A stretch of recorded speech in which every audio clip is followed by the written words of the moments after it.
కలకత్తాలో junior doctor Mamitha హత్య దేశంలో పెను సంచలనాల్ని సృష్టించింది. మానవత్వం లేకుండా మానవ మృగాలు ఆమెని హతమార్చిన తీరు ఆశ్చర్యానికి గురిచేసింది. దాంట్లో మొదటి నుంచి హత్య చేసింది ఒకరు కాదు, అనేక మంది దాంట్లో జోక్యం ఉంది. అనేక మంది కలిసి సామూహిక అత్యాచారం చేశారని చెప్పేసి చాలా స్పష్టంగా తెలుస్తూ ఉన్నా. మొదటి నుంచి కూడా అనేక మంది దాని మీద అనుమానాలు వ్యక్తం చేస్తూ ఉన్నారు. ఆ కేసులో సిబిఐ చేతిలోకి వెళ్ళిన తర్వాత అనేక రకమైనటువంటి మలుపులని తిరుగుతూ ఉంది. దాంట్లో మొదటి ముద్దాయి, దాంట్లో ప్రధాన పాత్ర కాలేజీ ప్రిన్సిపల్ సందీప్ ఘోష్ అనేటువంటిది చాలా స్పష్టంగా అర్థమవుతూ ఉంది. సిబిఐ అడిగిన ప్రశ్నలకి ఒక్కదానికి కూడా సరి అయినటువంటి సమాధానం చెప్పకపోవడం వల్ల అతనే దాంట్లో ప్రధానమైనటువంటి పాత్ర ఉందనేది అర్థమవుతోంది. సిబిఐ వాళ్ళు అడిగినటువంటి మొదటి ప్రశ్న, అమ్మాయి తల్లిదండ్రులకి 11 గంటలకి అమ్మాయి చనిపోయిందని చెప్పేసి ఫోన్ చేశారు కదా, ఆ అమ్మాయి ఆత్మహత్య చేసుకుందని చెప్పేసి వాళ్ళ తల్లిదండ్రులకు చెప్పారు. కానీ ఆ అమ్మాయి ఒంటిపైన 14 చోట్ల గాయాలై ఉండి రక్తసిక్తమై ఉంటే, ఆ అమ్మాయిని అత్యాచారం చేయబడిందని చెప్పేసి కనబడుతూ ఉంటే ఆత్మహత్య ఎలా చేసుకుందని చెప్పి చెప్పారని ప్రశ్న అడిగితే దానికి సమాధానం చెప్పలేదు. అంటే మీరు ఒక డాక్టర్గా మీకు అది ఆత్మహత్య కాదనేది తెలియదా అని అడిగితే దానికి సమాధానం చెప్పలేదు. అంటే ఇక్కడే సంజయ్ ఘోష్ ప్రిన్సిపల్ దొరికిపోయాడు. అట్లాగే 1 గంటకి ఆ అమ్మాయి తల్లిదండ్రులు హాస్పిటల్కి వస్తే ఎందుకు ఆ అమ్మాయి వాళ్ళ తల్లిదండ్రులని చూడడానికి అనుమతించలేదు అని చెప్పేసి అడిగారు. అట్లాగే పోస్టుమార్టం 6 గంటలకి చేశారు. ఆ అమ్మాయి వాళ్ళ తల్లిదండ్రులకి బాడీని 8 గంటల 45 నిమిషాలకి ఇచ్చారు కదా, మీకు అది ఆత్మహత్య కాదని తెలిసినా కూడా మీరు పోలీస్ స్టేషన్లో ఎందుకు ఎఫ్ఐఆర్ చేయలేదు? ఎందుకు పోస్టుమార్టం అయిపోయిన తర్వాత, ఖననం అయిపోయిన తర్వాత ఆ అమ్మాయి కేసుని ఎఫ్ఐఆర్కి పోలీస్ స్టేషన్లో చేశారు అని అడిగితే కూడా సమాధానం చెప్పలేదు. ఇట్లాంటి అనేక రకమైనటువంటి ప్రశ్నలు లేవనెత్తిన ఆ ప్రిన్సిపల్ ఎక్కడ కూడా చెప్పలేనటువంటి పరిస్థితి. ఆ కాలేజీలో ఏం జరిగింది అసలు?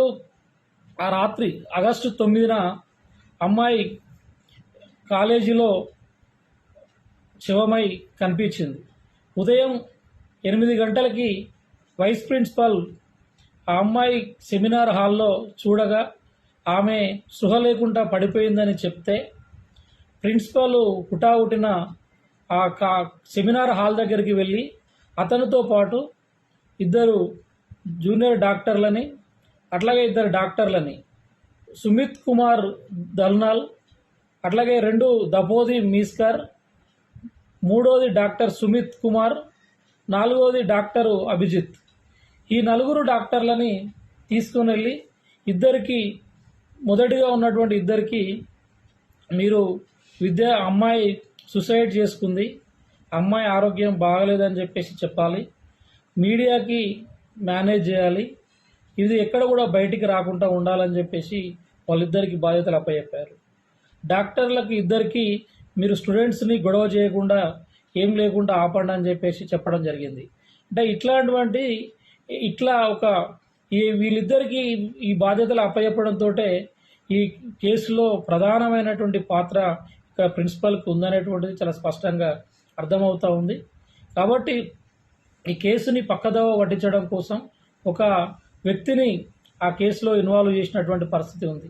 అట్లాగే అమ్మాయి యొక్క కేసు కూడా ఎక్కడైతే మర్డర్ చేయబడి ఉందో ఆ రూమ్లో కాకుండా పక్క రూమ్లో చేసి ఆ అమ్మాయిని తీసుకొచ్చి వేరే రూమ్లో షిఫ్ట్ చేసినటువంటి పరిస్థితి ఉంది. ఎందుకు అంటే ఆ కేసులో ఉన్నటువంటి సాక్ష్యాధారాలు ఎట్లాంటి ఏది కూడా ఎవరికి దొరకకుండా ఒక దగ్గర మర్డర్ చేసి అత్యాచారం చేసి ఇంకో రూమ్కు షిఫ్ట్ చేశారు. అది అయిపోయిన తర్వాత 4 గంటల సమయంలో ఎవరైతే సంజయ్ రాయ్ అనేటువంటి వాడు ఉన్నాడో వాడిని ఆ అమ్మాయి అక్కడ ఒక అమ్మాయి ఉంది దాన్ని క్లీన్ చేయమని చెప్పేసి పంపించారు.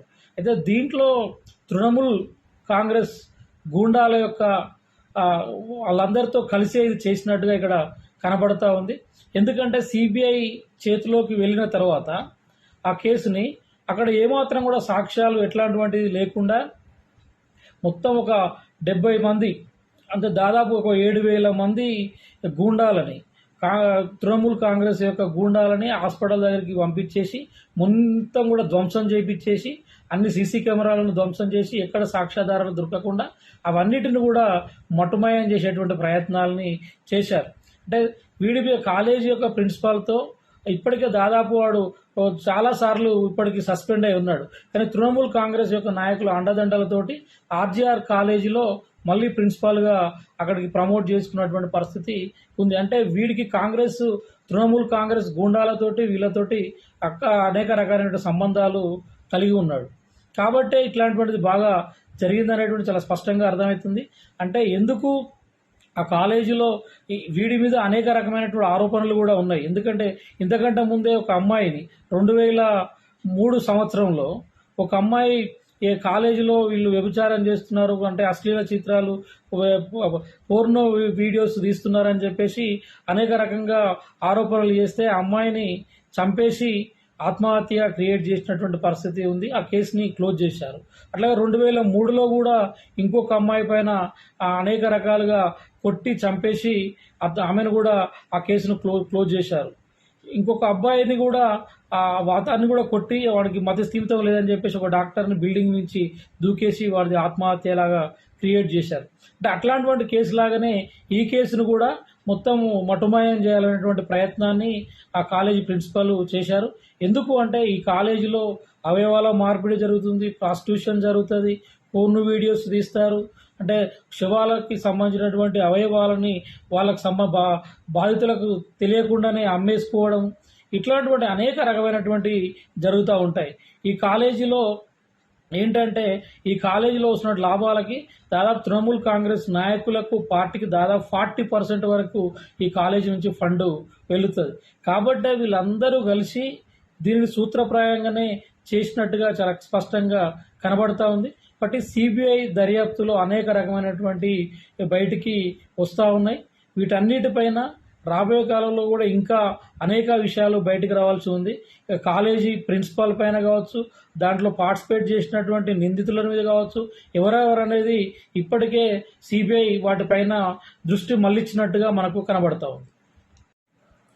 ఆ కేసుని ఛేదించడం కోసం ఒక పక్కన ప్రయత్నం చేస్తూ ఉంటే ఆ రాష్ట్రంలో ఉన్నటువంటి రాష్ట్ర ముఖ్యమంత్రి మమతా బెనర్జీ ఆమె చేతిలోనే శాఖలను అంటే హోంశాఖ ఆమె చేతిలోనే ఉంది, హెల్త్ మినిస్టర్ ఆమె శాఖలోనే ఉంది, 3 శాఖలని ఆమె ముఖ్యమంత్రి. ఇవన్నీ ఆమె చేతిలో ఉన్న తర్వాత కూడా నిందితులని శిక్షించకుండా, అసలైన నిందితులను గుర్తించకుండా ఆమెనే రోడ్డు మీదకి వచ్చి ర్యాలీలు తీసి అసలైన నిందితులని శిక్షించాల్సింది పోయి ఉరిశిక్ష వేయాలని చెప్పేసి ఆమె మాట్లాడడం అంటే ఆ దేశాన్ని ఒకసారి ఆశ్చర్యానికి గురి చేసింది. అంటే కంచె సేను మేసినట్టుగా రక్షించాల్సినటువంటి పాలకులే అక్కడ ఉన్నటువంటి బాధితులను శిక్షిస్తున్నట్టుగా, బాధితులకి న్యాయం దొరకకుండా అభద్రతా భావంలోకి నెట్టే విధంగా ఆమె పరిస్థితి కనబడుతూ ఉంది. కాబట్టి మనం అసలు ఆ రాష్ట్ర ముఖ్యమంత్రి ఎందుకు అట్లా అంటే ఆమె సంబంధించినటువంటి గూండాలే ఆమెకు సంబంధించినటువంటి దాదాపు 7,000 మంది తృణమూల్ గుండాలు కాలేజీలకు పోయి ధ్వంసం చేశారు. అంటే ఎమ్మెల్యేల ప్రమేయం ఉంది. కొద్దిమంది ఎమ్మెల్యేలు మేమే డాక్టర్లం అని చెప్పేసి మాట్లాడుతూ ఉన్నారు. అంటే ఇవన్నిటిని చూస్తే ఈ కేసులో బలమైనటువంటి నాయకుల యొక్క ప్రమేయం ఉంది. ఆ రాష్ట్ర ప్రభుత్వం యొక్క ప్రమేయంతో ఈ అత్యాచారం జరిగిందనేటువంటిది కూడా పలు అనుమానాలకు తావిస్తూ ఉంది.